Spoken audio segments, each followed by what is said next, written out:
Selamat malam semuanya, kembali lagi bersama saya, Miss Dini. Tetapi di pertemuan kali ini kita belajar mata pelajaran Bahasa Indonesia dengan materi cerita pendek. Oke, jadi pernahkah teman-teman membaca sebuah cerita pendek? Tentunya pernah ya. Nah, hari ini kita akan belajar apa itu cerita pendek, kemudian apa saja ciri-cirinya, dan apa saja unsur-unsur yang ada dalam sebuah cerita pendek. Oke, kita langsung saja masuk ke definisi sebuah cerita pendek. Jadi cerita pendek adalah karangan pendek berbentuk prosa yang mengisahkan sepenggal kehidupan tokoh yang penuh dengan pertikaian, peristiwa, dan pengalaman. Dan tokoh dalam cerpen ini tidak mengalami perubahan nasib. Ciri-ciri cerpen itu apa saja? Agak banyak ya ciri-ciri cerpen. Di sini ada 11 ciri-ciri. Yang pertama adalah bentuk tulisannya singkat, padat, dan lebih pendek daripada novel. Nah, kemudian yang kedua, terdiri kurang dari 10.000 kata. Oke, yang ketiga, sumber cerita dari kehidupan sehari-hari, baik pengalaman sendiri maupun pengalaman dari orang lain. Nah, yang keempat, tidak melukiskan seluruh kehidupan pelakunya karena mengangkat masalah tunggal atau sarinya saja. Ya. Kemudian yang kelima, habis dibaca sekali duduk dan hanya mengisahkan sesuatu yang berarti bagi pelakunya saja. Singkat ya, namanya juga cerita pendek ya.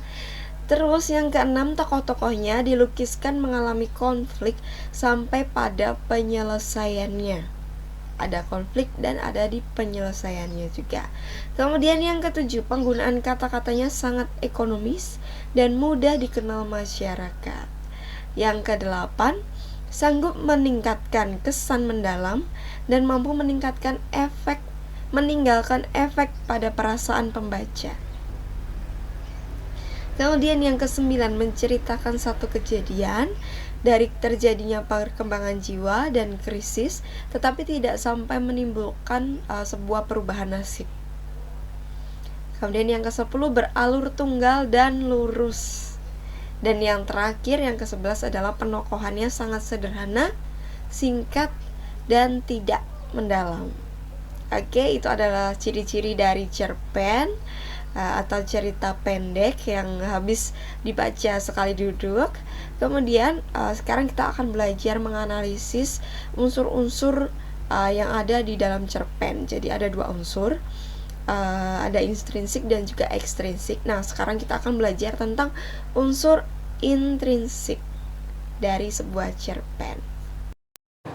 Iya, sebelum kita mengetahui unsur-unsur intrinsik yang ada di dalam sebuah cerpen itu apa saja, kita perlu tahu unsur intrinsik itu apa.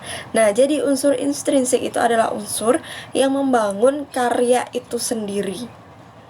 Ya, nah, di dalam unsur intrinsik ini mencakup yang pertama ada tema, yang merupakan sebuah ide pokok sebuah cerita yang diyakini dan dijadikan sumber dari sebuah cerita. Kemudian yang kedua adalah latar atau setting. Ini merupakan tempat, waktu, suasana yang terdapat dalam sebuah cerita. Nah, sebuah cerita harus jelas di mana berlangsungnya, kapan terjadinya, dan suasana serta keadaan ketika cerita tersebut berlangsung. Nah, kemudian yang ketiga adalah alur atau plot.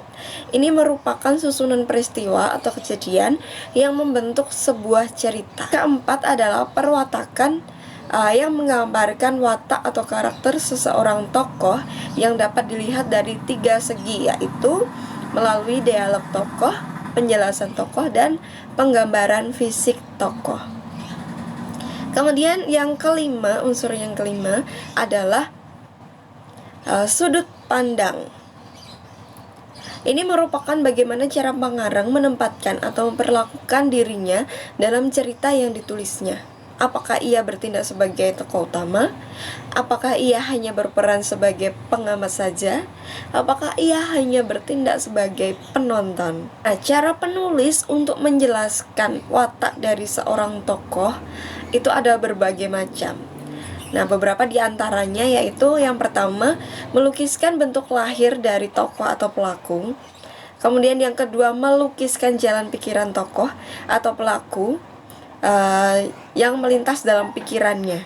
Kemudian bagaimana reaksi tokoh atau pelaku terhadap sebuah kejadian. Yang keempat, pengarang dengan langsung menganalisis watak tokoh atau pelakunya. Kemudian yang kelima, melukiskan keadaan sekitar tokoh atau pelaku. Keenam, bagaimana pandangan-pandangan tokoh atau pelaku lain terhadap tokoh atau pelaku utama tersebut. Nah, yang ketujuh adalah perbincangan tokoh-tokoh atau pelaku yang lain terhadap tokoh yang disebutkan perwatakannya tersebut. Dan selanjutnya adalah dialog antar tokoh atau antar pelaku. Dan yang terakhir adalah ucapan-ucapan tokoh. Ya, dari semua itu kita bisa melihat, merangkum, kita bisa menyimpulkan bagaimana perwatakan dari seorang tokoh tersebut.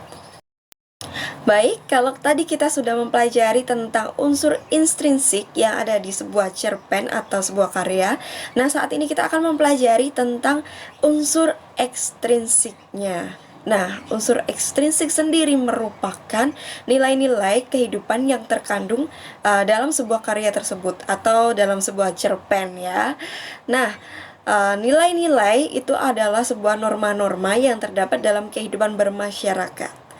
Misalnya ada nilai moral, nilai budaya, nilai politik, nilai sosial, dan nilai agama. Nah, kita akan melihat satu persatu. Apa itu nilai moral, apa itu nilai budaya, dan lain sebagainya. Nilai moral yaitu menyangkut tingkah laku atau budi pekerti yang baik maupun yang buruk, ya, yang ada di sebuah cerpen tersebut. Kemudian nilai budaya itu berhubungan dengan kebiasaan, adat istiadat, atau kepercayaan terhadap suatu hal. Kemudian nilai politik adalah nilai yang berhubungan dengan pemerintahan, organisasi, dan juga partai. Nah, kemudian nilai sosial terkait dengan rasa kebersamaan, rasa saling membantu sesamanya, begitu. Sedangkan nilai agama sudah pasti yang berhubungan dengan ajaran-ajaran agama tertentu. Nah, itu adalah unsur ekstrinsik, ya, unsur yang mengandung nilai-nilai dalam kehidupan sehari-hari. Nah, sekarang kita akan belajar bagaimana cara menyusun teks cerpen. Ya, langkah-langkah untuk menyusun cerpen, membuat sebuah cerpen. Di sini ada 3 langkah. Yang pertama adalah menentukan tema. Pilih tema yang menarik dan bermakna. Artinya tema yang akan kita pilih harus menarik untuk dibaca dan bermanfaat untuk para pembaca itu sendiri. Nah, tema cerpen yang paling mudah dikembangkan biasanya tema yang berhubungan dengan pengalaman, baik pengalaman diri sendiri maupun pengalaman orang lain. Yang kedua, cara menyusun cerpen adalah menyusun sinopsisnya terlebih dahulu. Hal yang harus diperhatikan dalam menyusun sinopsis teks cerpen adalah tokoh yang akan berperan, konflik yang akan dimunculkan, dan keruntutan dalam menjalin peristiwa. Nah, yang ketiga adalah menulis teks cerpen. Ya, tentu saja dengan memulai untuk menulisnya.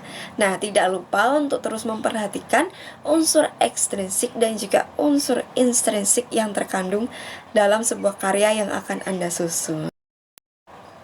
Ya, sangat mudah bukan untuk mempelajari sebuah cerita pendek. Nah, ini adalah pembelajaran kita di hari ini. Kemudian di minggu depan kita akan belajar tentang teks drama. Ya, jadi terus belajar, terus menggali dan kreatif untuk mengetahui hal-hal baru. Dan pastinya tetap semangat untuk belajar di rumah. Begitu, terima kasih.